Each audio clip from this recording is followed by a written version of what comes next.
On doit pouvoir s'arranger. Mais pourquoi le J est autant mis en avant? J'ai l'impression que je viens d'avaler un burger.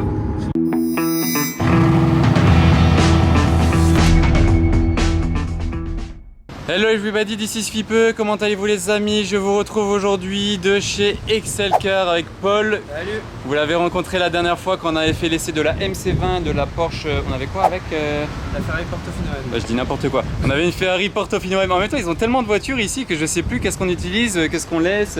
Franchement, il y en a trop. On avait déjà essayé une Porsche Turbo, voilà, je me défends. L'année dernière, on en avait essayé une ici même. D'ailleurs, en parlant d'essai, Excel Car m'a appelé là il y a quelques jours en me disant on va rentrer une voiture assez spéciale, c'est une navette spatiale.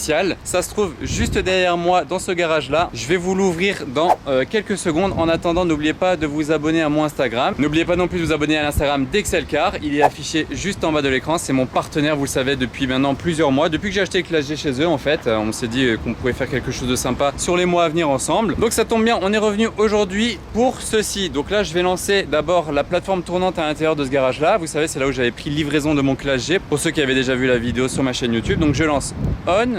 Voilà, ça devrait tourner dedans et maintenant, voilà, ça s'ouvre tranquillement. Qu'est-ce qu'il y a à l'intérieur, les amis? C'est la cave de Batman. Champagne Perrier, Vintage friends on my face, looking like I'm from the deep.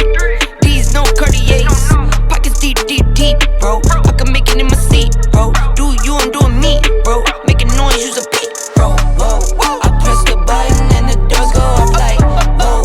That money clip us now. Voilà, bienvenue dans l'espace de livraison d'Excel Car. C'est une pièce totalement stellaire. Moi, je trouve qu'on se croirait vraiment dans un autre monde. En plus, il a mis les couleurs de l'Italie, vous voyez, vert, blanc, rouge. On est bien dans le thème de Lamborghini aujourd'hui. Il faut mon permis avion pour ça ou ça va? Ouais, il va falloir passer. Ouais, bah, heureusement, je l'ai pris avec, donc ça va. J'ai mon permis jet.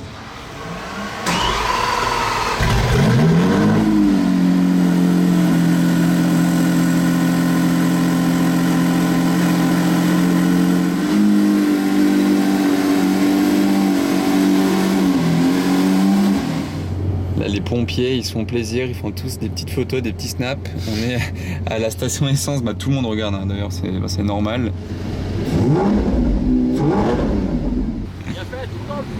Ouais, vous me dites les gars.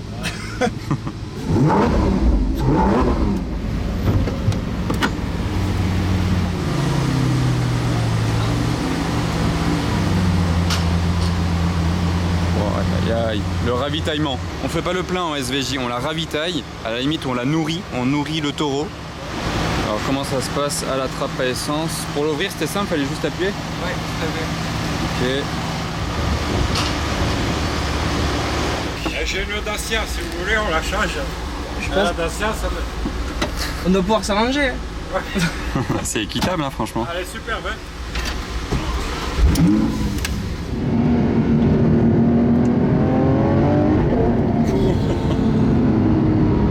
Puis c'est direct.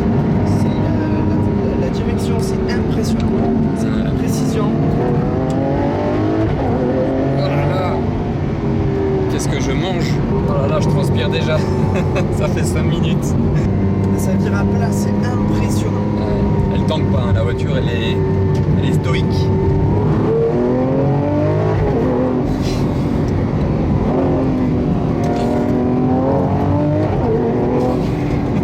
Mais tu sais que j'appuie pas à fond du tout. Je suis Non, mais à ça se 50% voit, de la ouais. pédale.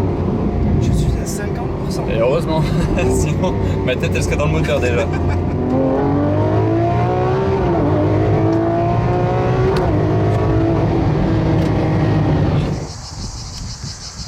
Attends, bouge pas.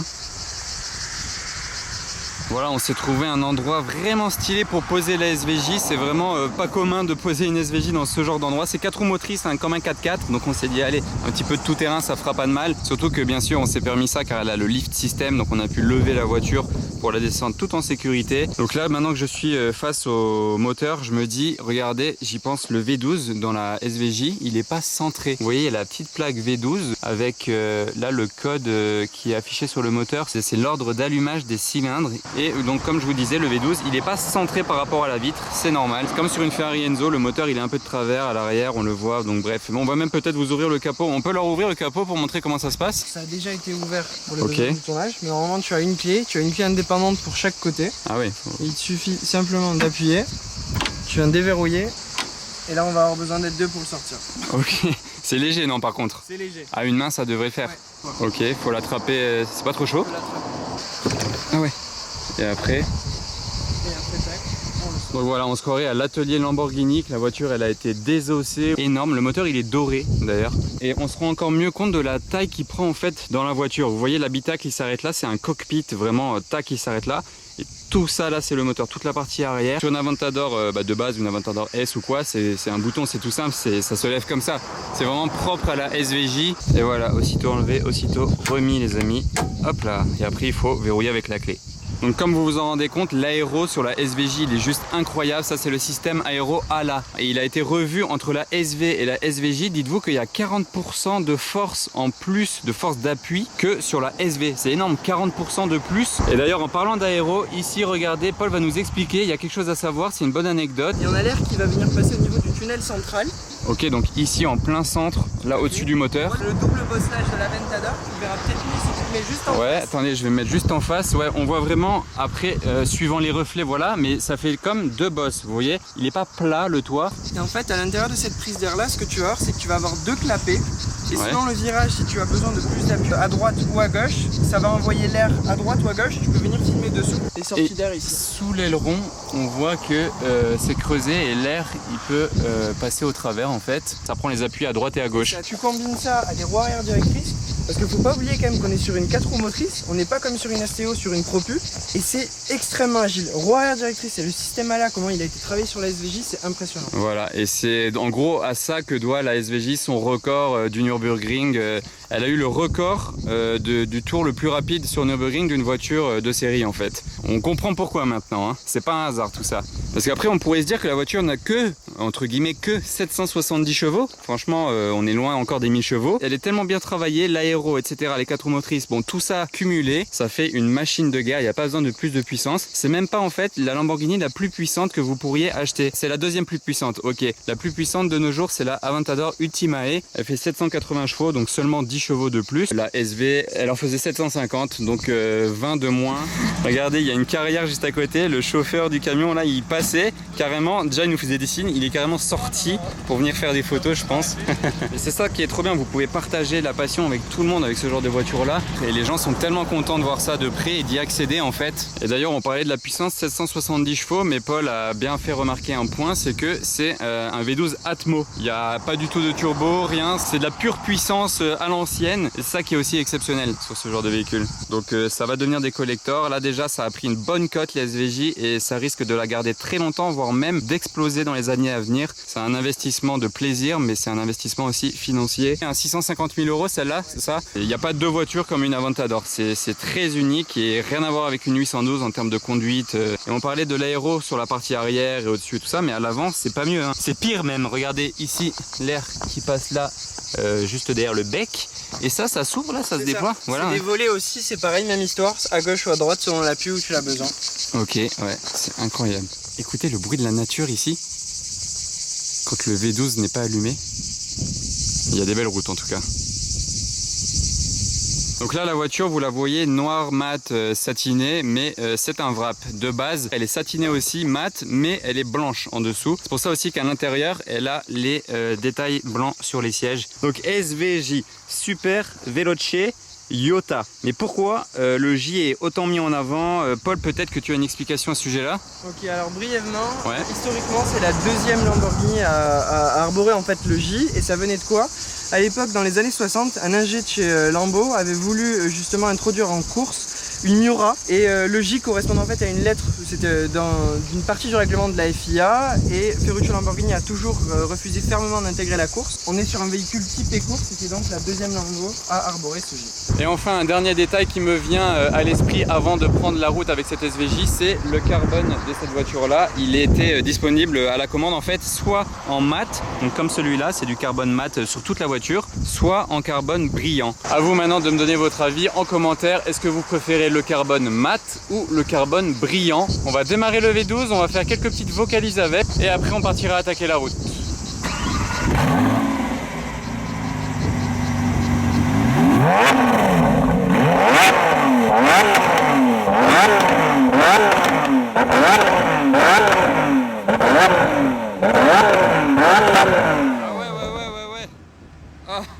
Aïe, mes oreilles. Ah, je pensais pas que j'aurais autant mal aux oreilles.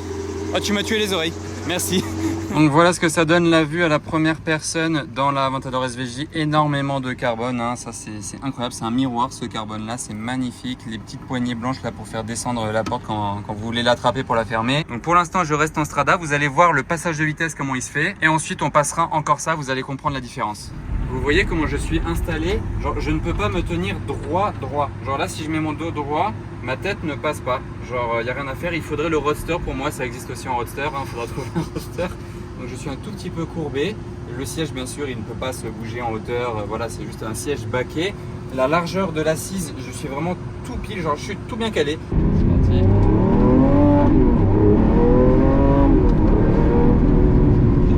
Voilà, j'ai pas trop accéléré, vous avez bien vu, mais on sent le passage de vitesse, il se fait pas aussi rapidement qu'il le pourrait. Et on n'est pas des acteurs, hein. On fait pas exprès de balancer nos têtes en avant, en arrière, c'est juste qu'on subit la route. Là les tournants, je les prends comme dans un jeu vidéo.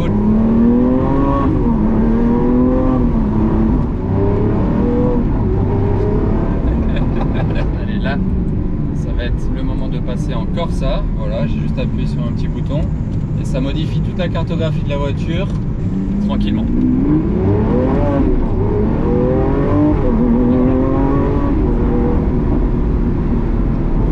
Le passage de la seconde, j'étais pas très haut dans les tours, donc il était encore pas au plus rapide qu'il pouvait. Parce qu'il faut quand même attaquer pour que le passage de vitesse il soit en conséquence.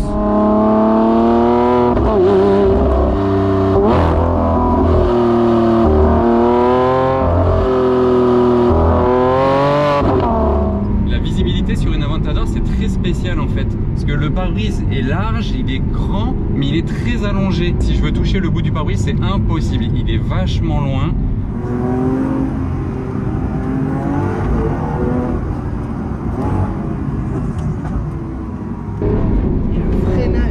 Vous la mettez où vous voulez, genre vraiment c'est sans forcer ce que je fais là, genre c'est déroutant.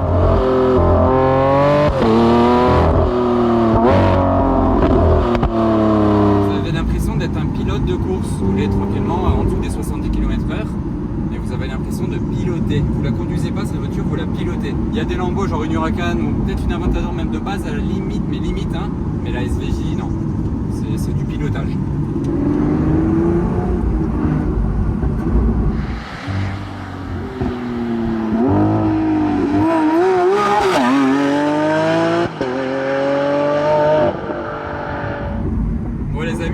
À ce qui paraît, le 0 à 100 c'est en 2 secondes 8. Donc là on va se faire un petit 0 à 80. En 2 secondes 3 peut-être qu'on sera à 80. Vous êtes prêts? Toi t'es prêt Paul surtout? Je vais essayer de m'accrocher. Allez c'est parti.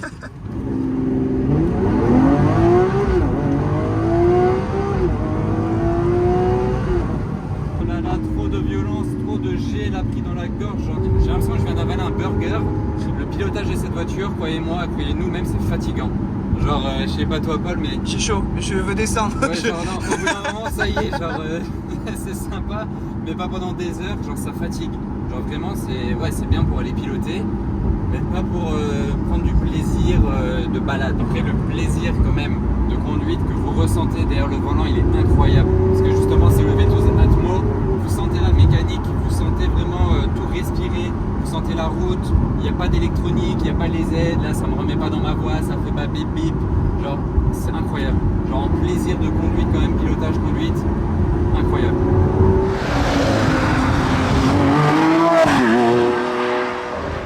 Le petit pare-soleil, tout petit mais il y a même la petite vitre pour se repomponner.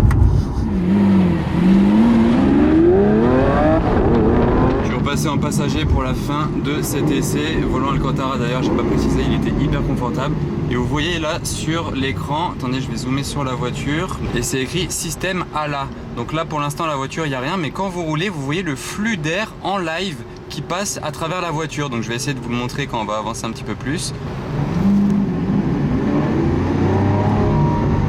Ah, vous voyez l'air là qui est passé par-dessus, voilà, c'était un peu compliqué. J'ai essayé de vous le filmer dans les bouchons, mais normalement vous l'avez vu. Hein. Bon les amis, ça aura été l'un des essais les plus fatigants que j'ai pu faire dans ma vie, que ce soit en conducteur ou en passager. Je suis lessivé les amis, ça fait plaisir d'être revenu chez Excelcar. J'espère que cette vidéo vous aura plu en tout cas. C'est pas tous les jours qu'on a ce genre de voiture entre les mains. Merci à Excelcar, n'oubliez pas d'aller les suivre sur Instagram, de me suivre aussi sur Insta et sur YouTube, avec le pouce bleu bien sûr. Ciao Paul. Ciao.